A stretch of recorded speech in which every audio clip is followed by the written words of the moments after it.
Halo, jumpa lagi bersama saya di channel YouTube. Kalau sekarang channel YouTube-nya ganti ya. Kalau kemarin-kemarin kan namanya adalah kelas coding, kalau sekarang learning by doing. Kenapa saya ganti? Karena mungkin beberapa isi konten-kontennya itu tidak membahas tentang programming aja ya. Mungkin kedepannya saya akan menambahkan konten-konten seperti cyber security, network engineer, dan masih banyak lagi mungkin ya, game dan lain-lain. Oke, kita akan di sini saya akan mencoba mengulas. Ini berarti video video baru di channel dengan nama channel baru. Nah, kenapa saya baru upload? Karena sebetulnya saya sibuk ya, teman-teman sibuk kuliah dan sibuk di kerjaan juga, jadi belum sempat untuk membuat video-video baru. Jadi mungkin untuk kali ini adalah video receh lah sebenarnya. Ini eh, video yang mungkin nggak harus nggak harus di apa ya nggak harus di ini kedepannya. Cuman bagi teman-teman yang ingin mencoba membuat sebuah virtual private server ini mungkin berguna juga.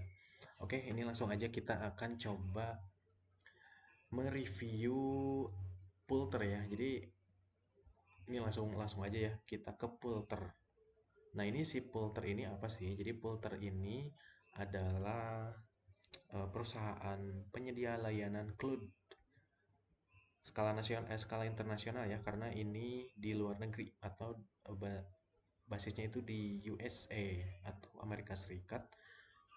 Nah, jadi si Pulter ini dia menyediakan layanan-layanan cloud compute atau komputasi awan, diantaranya itu salah satunya untuk virtual private server ya. Coba di sini kita cek nih produk-produknya ada apa aja. Di sini ada cloud compute.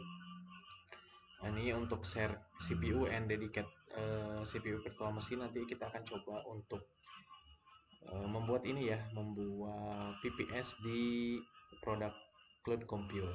Lalu di sini ada cloud GPU. Nah, ini cloud GPU ini berarti biasanya dipakai untuk mining Bitcoin atau mining eh, cryptocurrency lah seperti itu.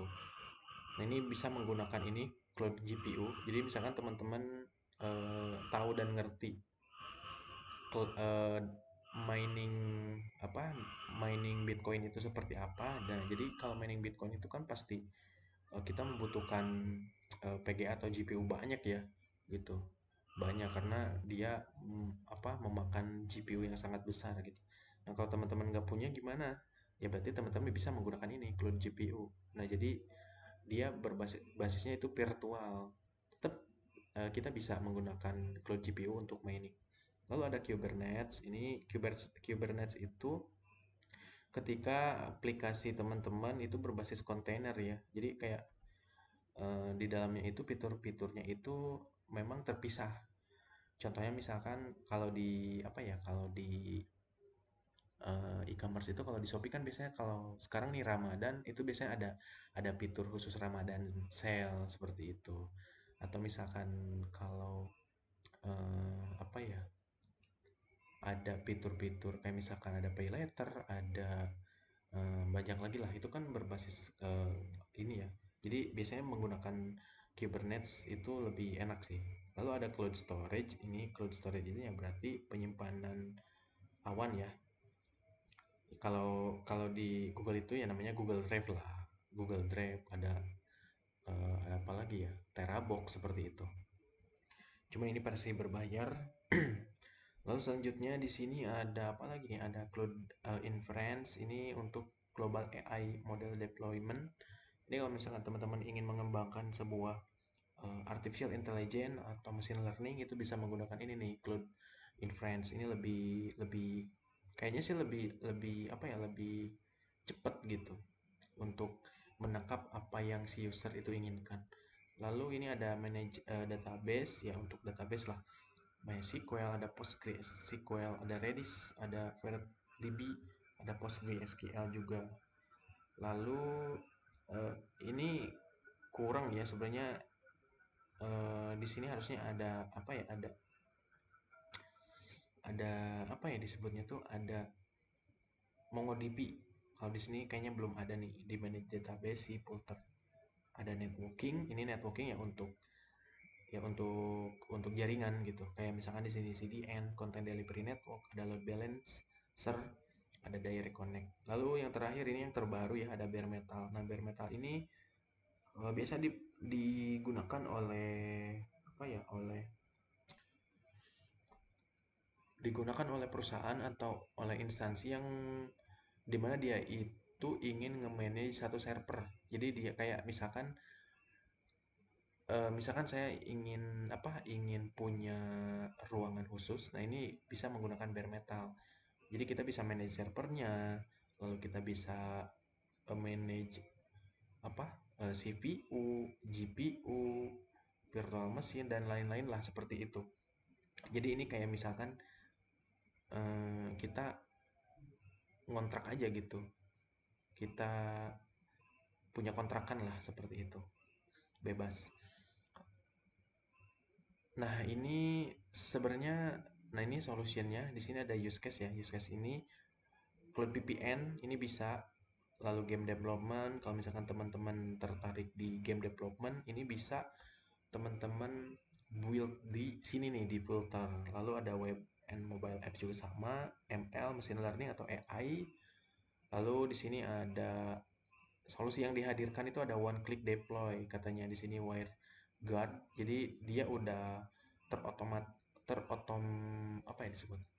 Otomisasi, WireGuard, yaitu salah satu firewallnya. Lalu ada 3D-Kit, WordPress, Node.js, Docker. Nih udah enak nih Docker, udah ada. Lalu ini untuk by industrinya bisa, kalau misalkan industri yang bergerak di bidang finansial atau healthcare, media entertainment, telekomunikasi atau retail, ini bisa nih enak menggunakan Pulter. Nah, jadi sebenarnya Pulter ini adalah penyedia layanan cloud. Lalu kalau misalkan ada yang nanya, Pak, eh, kenapa nggak review dulu penyedia layanan cloud di Indonesia seperti Niaga Hoster?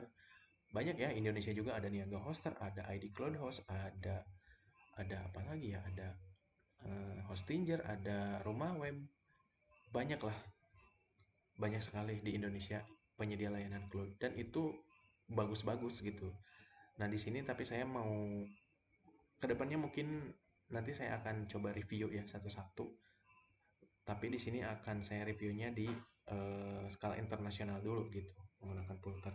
Nah, untuk skala internasional lainnya ada lagi nggak? Sebenarnya ada, namanya itu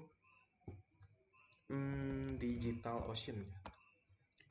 Ini Digital Ocean pun sama, penyedia layanan cloud yang berbasis di, sama sih kayaknya ini di USA. Ini juga sama nih, dia penyedia cloud compute, bare metal juga ada nih di sini sama. Lalu yang sebenarnya nggak terakhir sih, tapi saya saranin teman-teman bisa menggunakan Google Cloud. Nah, ini Google Cloud juga, si Google pun punya layanan cloud hosting ini ya. Nah, teman-teman bisa review aja ya masing-masing dari ketiga ini. Cuman di sini saya akan coba review menggunakan Pulter. Lalu langkah selanjutnya ini coba kita cek dulu ya di sini. Ini ada Cloud GPU, Cloud Compute Optimize dan Bare Metal. Ini nanti kita akan coba yang gunakan Optimize ya. Kenapa? Nanti akan ada alasannya.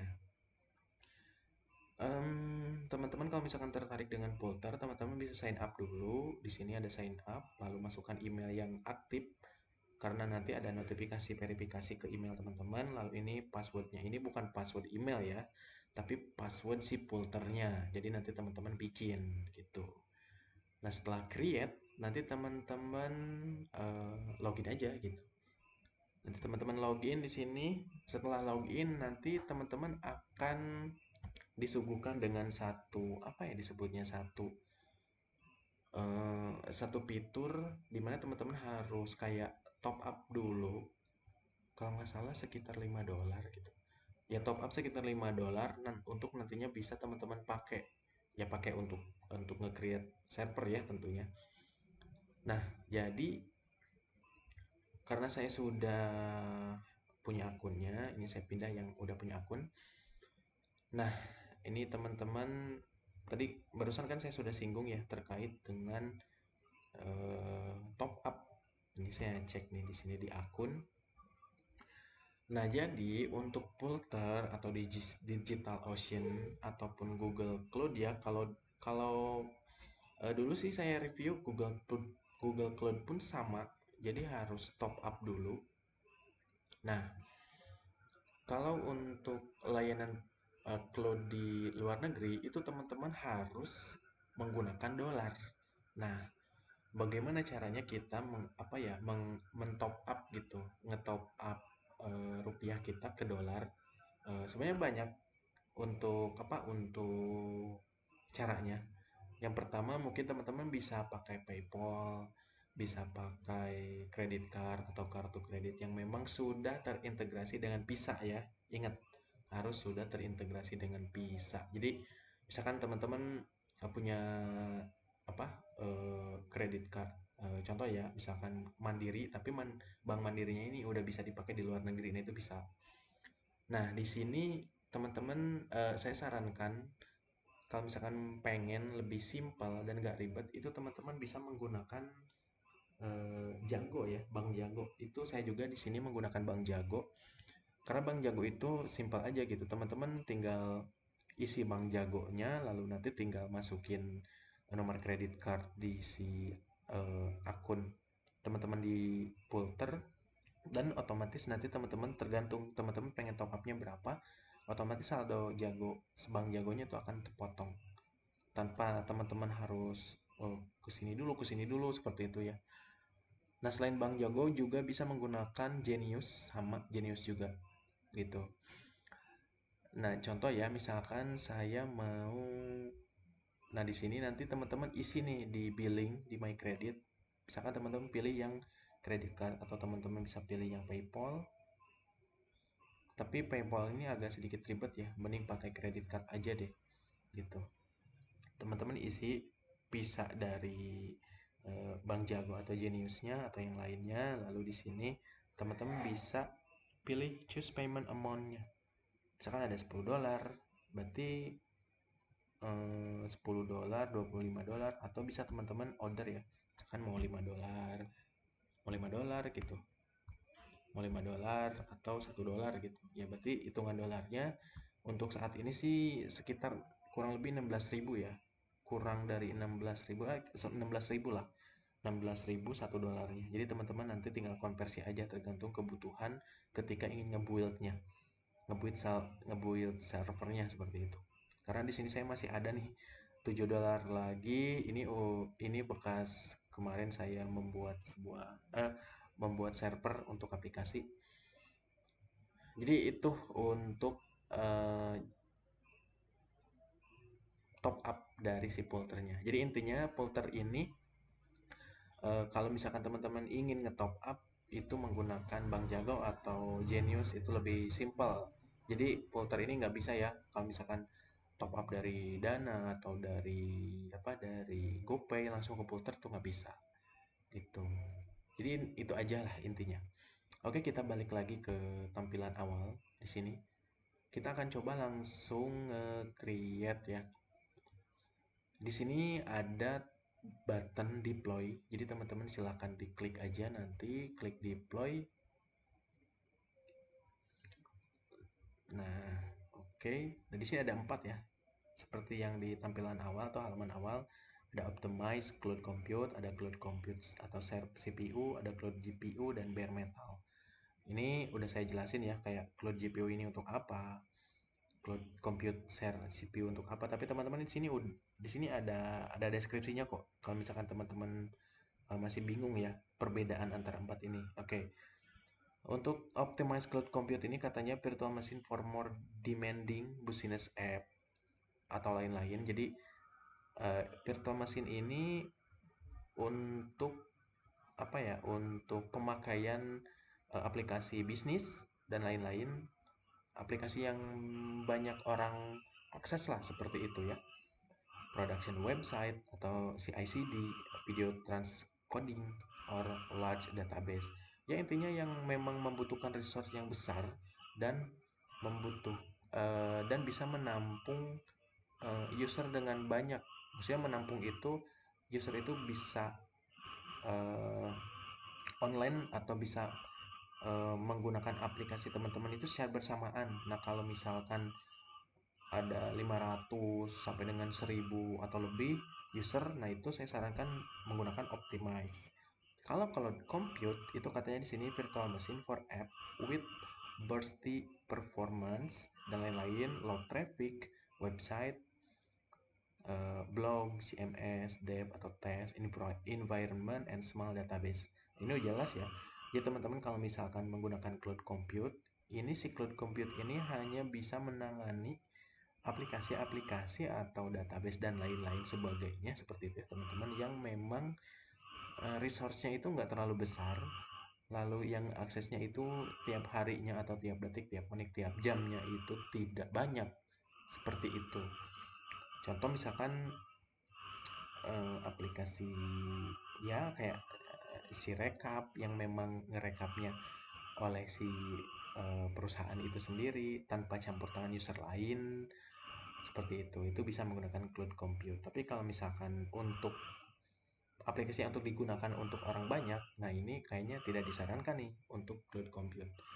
Lalu yang ketiga ini untuk cloud GPU. Nah ini cloud GPU ini katanya virtual machine with fractional or full NVIDIA GPUs for AI atau artificial intelligence, machine learning, dan masih banyak lagi ya. Nah ini also available as bare metal. Ini katanya hampir mirip dengan bare metal gitu. Cuman ini lebih performanya di GPU-nya aja gitu, lebih performa di GPU-nya. Nah, kalau teman-teman pengen, sudah saya singgung tadi, kalau misalkan pengen mining Bitcoin, ini bisa nih menggunakan cloud GPU. Mining Bitcoin versi online-nya seperti itu ya. Jadi kan ada dua, ada online atau offline. Kalau offline ya teman-teman punya punya PC sendiri, PGA-nya banyak atau GPU-nya banyak. Nah itu kalau teman-teman nggak punya itu bisa menggunakan ini, layanan ini. Atau ini juga bisa kalau teman-teman seorang creator game atau game development, ini bisa teman-teman upload di sini di Cloud GPU. Supaya apa? Supaya ketika yang nge-akses atau yang usernya yang main game teman-teman itu bisa bisa nggak nge-lag lah seperti itu. Jadi bukan nge-lag itu bisa jadi dari jaringan atau bisa jadi dari ininya, dari apa namanya nih, kapasitas si cloudnya. Dan ini bare metal. Ini udah keren lah. Katanya single tenant bare metal for app katanya. Jadi aplikasi kamu akan tersimpan di dalam satu servernya aja. Jadi kalau ini kan misalkan ada satu server tapi dibagi-bagi share server lain gitu. Misalkan bisa aja server A itu ada PPS-nya itu ada banyak ya, ada lebih dari satu gitu, termasuk mungkin saya yang punyanya. Nah, kalau bare metal itu enggak. Jadi single tenant bare metal for apps with the most demanding performance or security requirement. Jadi bagi teman-teman yang ingin benar-benar menguasai satu ya kalau misalkan digambarkannya ingin menguasai satu rak server ya pakai bare metal gitu. Jadi ibaratnya itu ada server itu punya teman-teman gitu. Mau teman-teman apakan itu bebas. Mau teman-teman setting CPU, GPU, RAM, security, apapun itu untuk nantinya performa demandingnya lebih baik itu menggunakan bare metal. Oke, di sini saya akan menggunakan Optimize Cloud Compute. Nah, kenapa? Karena nanti kedepannya saya akan mencoba menginstal sebuah Moodle ya atau Learning Management System untuk dipakai siswa gitu di sekolah, karena memang saya seorang guru ya teman-teman. Jadi saya akan menggunakan ini. Nah, kenapa? Karena kan contoh lah ketika ujian itu kan pasti usernya itu banyak mengakses secara bersamaan. Jadi saya menggunakan optimize. Nah, di sini kan udah jelas ya. Jadi menggunakan optimize aja. Tapi ini dan ini tuh nggak jauh banget sih harganya. Gitu, nggak jauh, nggak berbeda. Gitu. Kalau yang lebih murah pasti yang ini cloud compute. Cuman kalau teman-teman ingin lebih levelnya intermediate lah seperti itu, ini menggunakan optimize.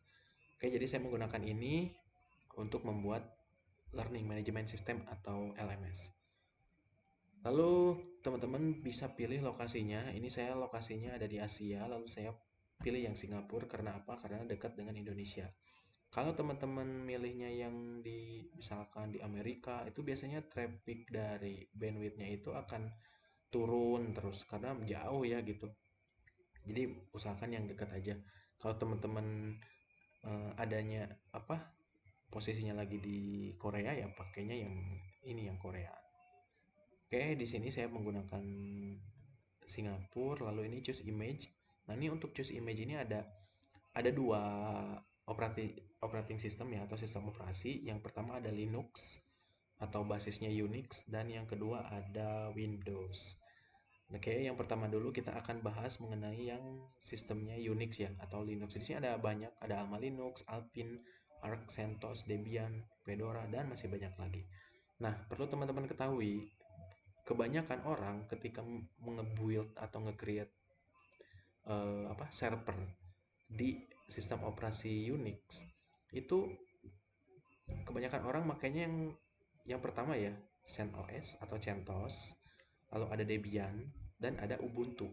Nah, teman-teman tinggal pilih aja, ini rekomendasi dari saya aja sih.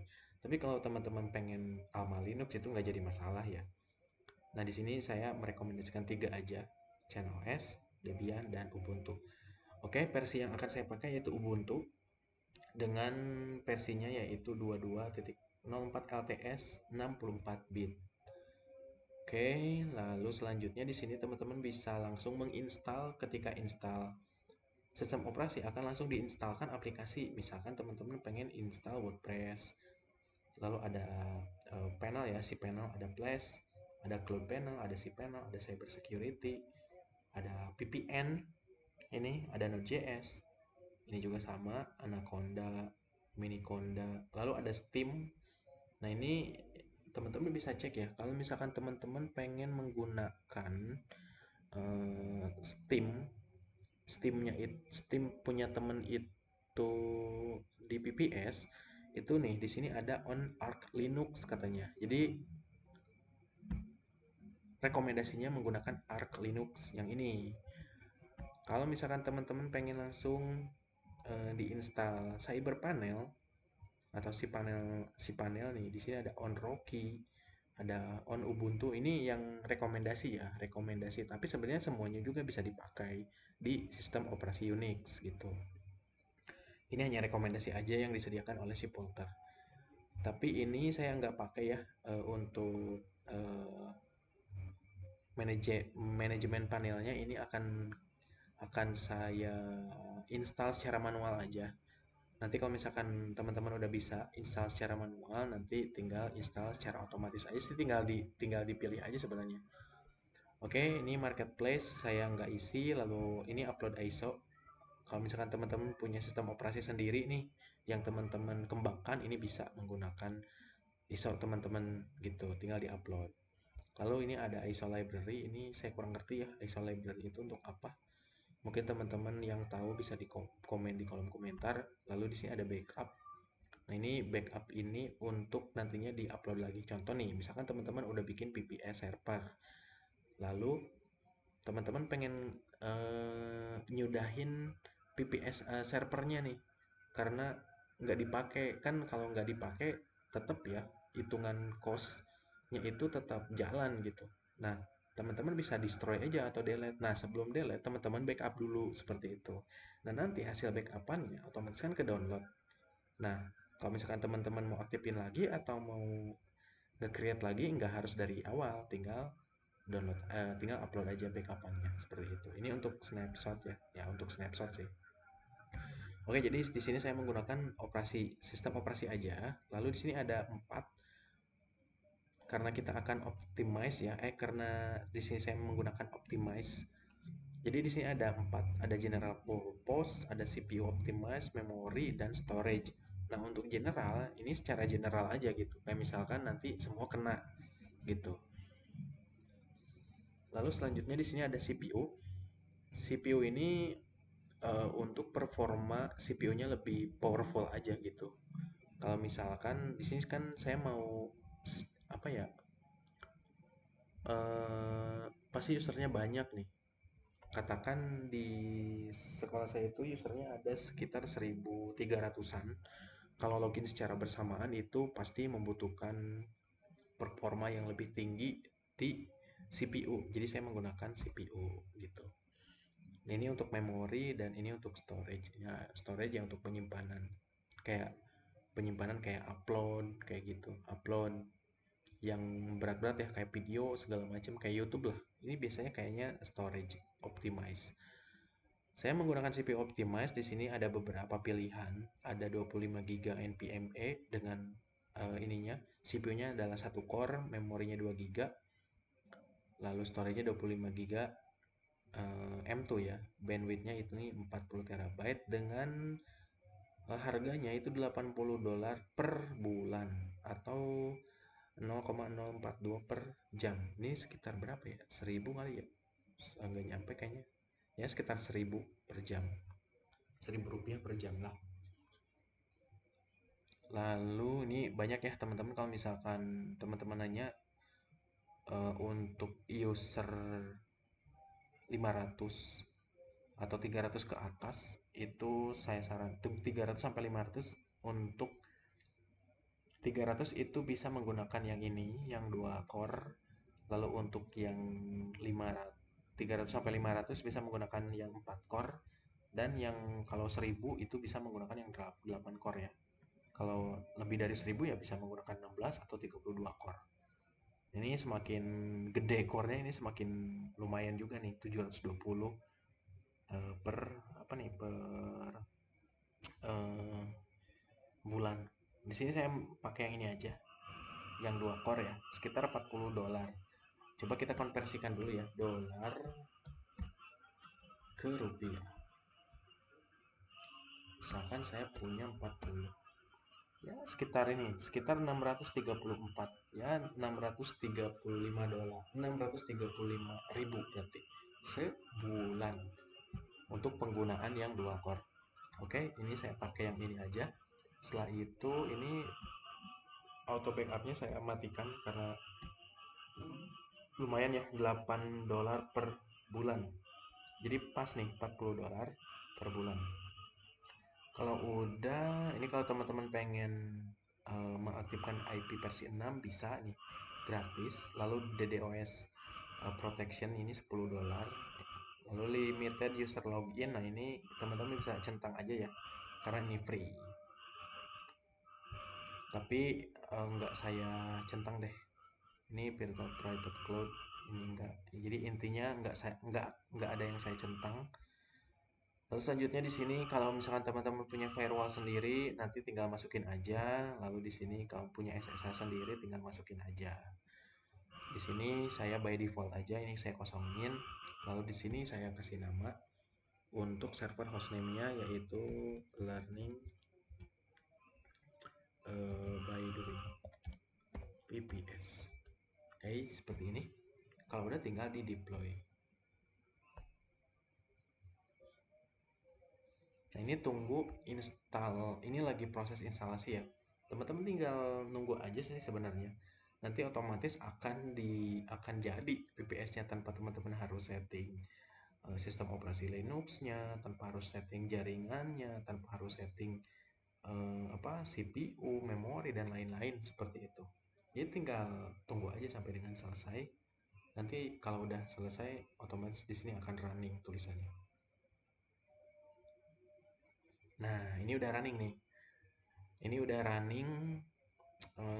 Coba kita buka dulu ya. Klik.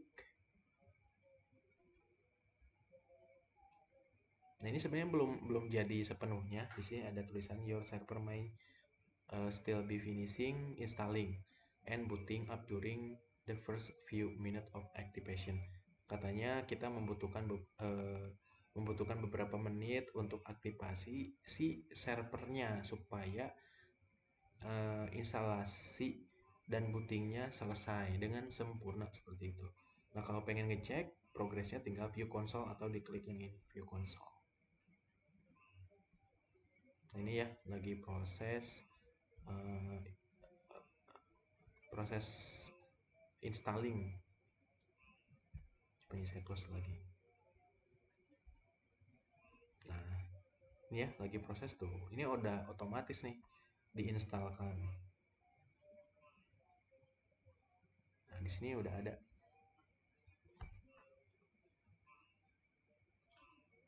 Tuh. Tinggal nunggu aja teman-teman, nanti otomatis akan jadi dengan sendirinya. Ini saya close dulu. Nah, ini kita udah punya ya IP addressnya, ini bisa kita ping. Coba kita copy, lalu saya buka cmd, coba ping, paste, enter. Tuh, ini udah replay ke server kita. Ini sebenarnya udah aman, jadi kita tinggal nunggu selesai aja. Dan udah tinggal kita nanti manage si PPS-nya. Oke, mungkin video kali ini cukup sekian dulu. Kita akan lanjutkan videonya dengan tutorial bagaimana caranya menginstal panelnya untuk nanti kita bisa menginstal aplikasi-aplikasi ke dalamnya. Gitu. Jadi teman-teman sebenarnya bisa langsung install aplikasinya ke dalam Linux-nya atau sistem operasi di PPS-nya, cuman agak sedikit ribet. Jadi kita butuh bantuan graphical user interface, yaitu si panel. Bisa menggunakan si panel, cyber panel, AA panel, dan lain sebagainya. Oke, untuk kali ini kita akan cukupkan dulu videonya. Lalu kita akan lanjutkan lagi dengan tutorial selanjutnya. See you next time and thank you.